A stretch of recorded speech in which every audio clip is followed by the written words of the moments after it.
Eu sou designer de interiores, trabalho em decoração e design de interiores. E também trabalho em home staging, que não é propriamente o design de interiores, mas é uma ferramenta de marketing imobiliário, onde nós preparamos os espaços para serem comercializados, portanto, as casas para serem comercializadas. Portanto, no fundo, nós fazemos o projeto de raiz, fazemos consultoria também na nossa empresa, nas duas vertentes, decoração e design de interiores e o home staging também. Então, e como é que surgiu esta paixão por estas coisas bonitas e arrumadas e bem compostas? Decoradas, exato. Bem, esta paixão, no fundo, ela sempre existiu desde bem pequenina.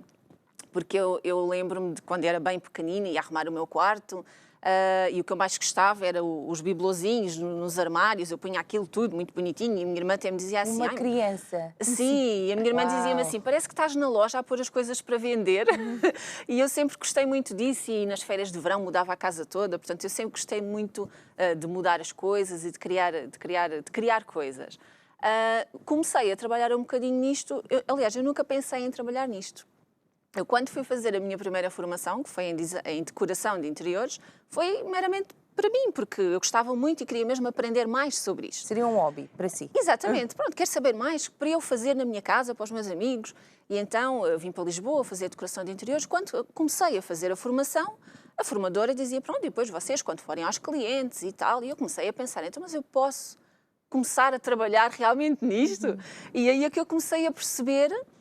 E comecei a apaixonar-me mais ainda por este mundo da decoração de interiores. Depois fui fazer o nível Master no Porto e depois fui fazer formação mais superior em design de interiores, Feng Shui, depois fiz especialização em homestage, enfim, pronto, daí começou a fluir, porque realmente apaixonei-me mesmo por isto, sim, mas nunca pensei realmente em trabalhar nisto desde a primeira formação que fui fazer.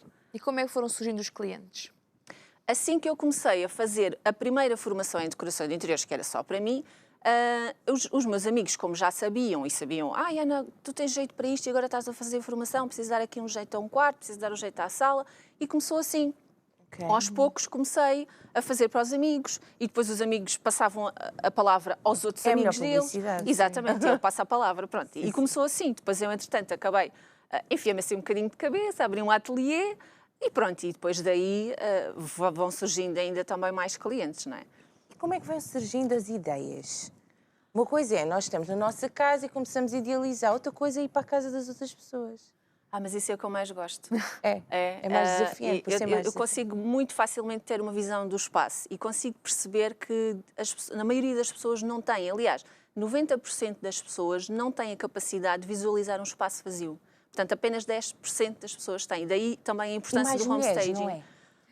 Sim, também há uma porcentagem de homens. Não, porque eu às vezes, com os meus amigos, o meu marido, olha, e se eu fizesse assim, assim? Não estou bem a ver. Então, eu tenho de fazer para eles conseguirem. Sim. Não, eu acho que é muitas mulheres. Mas é muito, sim. Eu também acho que a maioria, se falarmos assim, a maioria, sim. Exato, a conversa já é outra. Sim. É verdade. Mas eu consigo muito bem visualizar. Eu às vezes até faz-me confusão perceber como é que as pessoas não conseguem entender, porque para mim é tão óbvio, porque eu olho para o espaço e idealizo logo. Mas quanto mais tempo trabalho nisto, mais percebo que realmente não é fácil para as pessoas entenderem, porque às vezes nem com um 3D, onde nós mostramos mesmo a dimensão, as zonas, tudo, às vezes nem assim as pessoas conseguem. Aí é que elas já mais ou menos vão conseguindo ter uma visão, mas depois de estar no espaço, aí sim, ok, entendem. Mas eu adoro quando... É sempre um desafio cada projeto que me surge, porque eu nunca sei o que é que vai surgir. Mas eu vou sempre toda contente, à espera do que é que vai vir, qual é o espaço, porque depois temos vários aspectos arquitetónicos, a vida da pessoa, portanto é preciso muito ir de encontro. No design de interiores, o projeto é para a pessoa, portanto eu tenho aqui um projeto feito de acordo com o meu cliente, que pode ser muito diferente do outro projeto que eu tenho feito para outro cliente, porque vai de acordo ao objetivo, à necessidade e ao gosto de cada cliente. Portanto, eu tenho que conhecer também, eu costumo dizer, às vezes sou um bocadinho a psicóloga da casa, não é? Porque eu tenho mesmo que conhecer o cliente, porque eu acabo por ter ali uma grande responsabilidade, porque eu vou intervir no ambiente onde ele vive. E os ambientes afetam-nos, apesar de muitas das vezes nós não nos apercebermos, os ambientes afetam-nos diretamente por tudo, pelas formas, pelas cores, por tudo. E por isso é que nós vamos às vezes a certos sítios e sentimos-nos muito bem, sentimos-nos confortáveis, e vamos a outros sítios e não nos sentimos muito bem, não percebemos porquê. Mas tudo tem essa influência, é as cores, é as formas, é a luz, a iluminação que tem. Portanto, é muito importante nós conhecermos toda essa parte e de levarmos tudo isso em conta para influenciar de uma forma positiva aquilo que vamos intervir na casa do cliente, não é? Então, como é que funciona esse processo? Qual é que é o processo todo por trás para trabalhar na casa de um cliente? Bem, inicialmente temos que começar por o briefing inicial, né? que é exatamente isto, é conhecer o cliente, conhecer o modo de vida, os hábitos, quem é que vive na casa, se há crianças, se há animais, os gostos, o orçamento que também o cliente pretende gastar, porque isso também vai influenciar depois a nossa procura dos materiais que lá vamos colocar. Portanto, isso é sempre a primeira abordagem, é conhecer o cliente, os objetivos do cliente com aquela intervenção. Depois, passamos então aos estudos preliminares, tiramos as medidas, fotografias, tudo aquilo que é necessário para iniciar o estudo do espaço. Normalmente a apresentação é feita em mood board com a localização, ou seja, a planta cotada junto com os elementos e onde é que os vamos colocar, para o cliente também perceber exatamente o que é que vai ter e onde é que vai ter. Temos também o 3D, mas nem sempre recorremos ao 3D, muitas vezes não é necessário. E depois de aprovado, portanto, não tem que ser exatamente aquilo. Nós fazemos um estudo, uma sugestão, às vezes há ali qualquer coisa ou outra que fazemos os ajustes necessários, não é? Conforme depois o feedback do cliente. E depois passamos então às encomendas, fazemos tudo. Vamos à casa do cliente, fazemos a montagem, a entrega, e o cliente fica com tudo no sítio pronto a utilizar.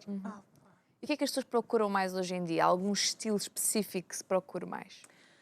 As pessoas, no geral, gostam muito, e hoje em dia temos muito virados para o natural. Na maior parte das vezes... Como? O que é o natural? O natural é ir buscar mesmo elementos naturais para a casa.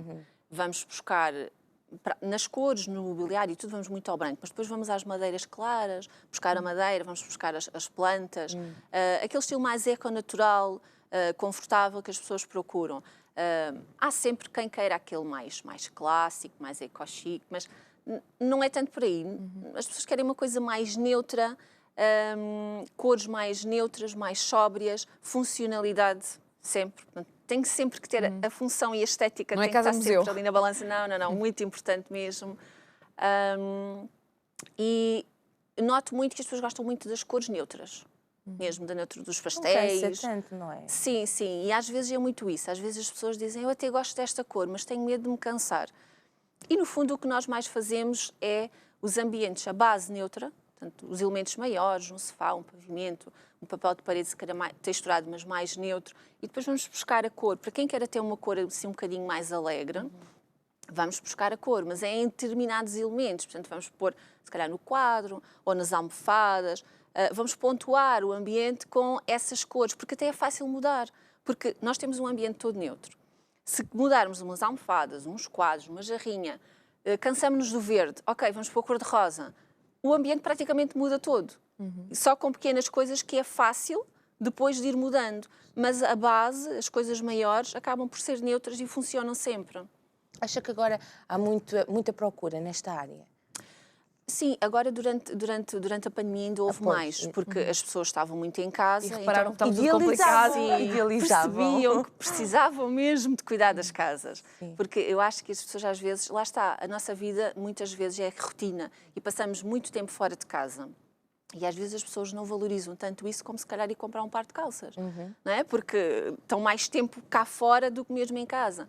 E agora, durante a pandemia, mesmo trabalhos mais pequeninos, pequenas divisões, consultoria, que nós fazemos também, consultoria. A consultoria é mais para espaços que já estão mobilados, mas que as pessoas querem alterar, se calhar, parte, fazer um lifting ao espaço, mudar ali o layout, mudar pequenos elementos e acaba por brilhar logo de uma outra forma.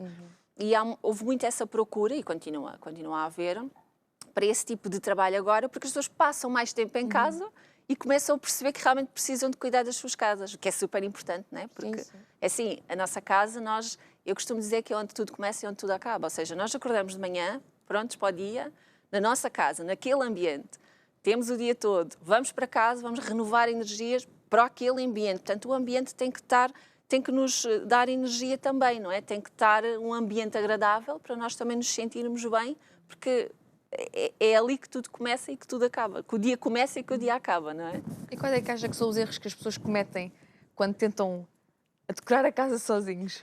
Isso há muitos. Há muitos, porque eu tenho muitos clientes que me contactam e dizem, olha, realmente eu já gastei muito dinheiro, porque comprei isto, comprei aquilo, comprei outro, e são elementos bonitos, sim, mas que depois, no conjunto, não funcionam, porque isto não é só conjugar a cor da almofada com a cor da parede, isto há muito mais coisas envolvidas. Há todo, portanto, desde a iluminação, as formas, e depois os segredos que nós temos, são espaços mais estreitos, são espaços mais compridos, são espaços mais altos, até as formas, se for uma forma muito bicuda, depois nós não vamos nos sentir, se calhar, muito confortáveis em determinados sítios. Há muita coisa neste mundo de decoração e design de interiores do que simplesmente conjugar uma cor. E então, por isso é que depois as pessoas compram até coisas muito bonitas, mas depois juntas não funcionam. Sim, não funcionam. E quais é que são as dicas que daria, assim, mais importantes? É assim, dicas no geral. Para já não encher muito a casa e ter as coisas estritamente necessárias, mas cada coisa tem que nos transmitir algum sentimento. Eu acho que tudo aquilo que nós temos na nossa casa deve nos transmitir algum sentimento positivo. Seja um candeeiro, seja uma jarra que nós compramos numa viagem, tudo deve nos transmitir um sentimento positivo. Não tentar, eu vejo muito, às vezes até uma grande mistura de cores, principalmente em quartos.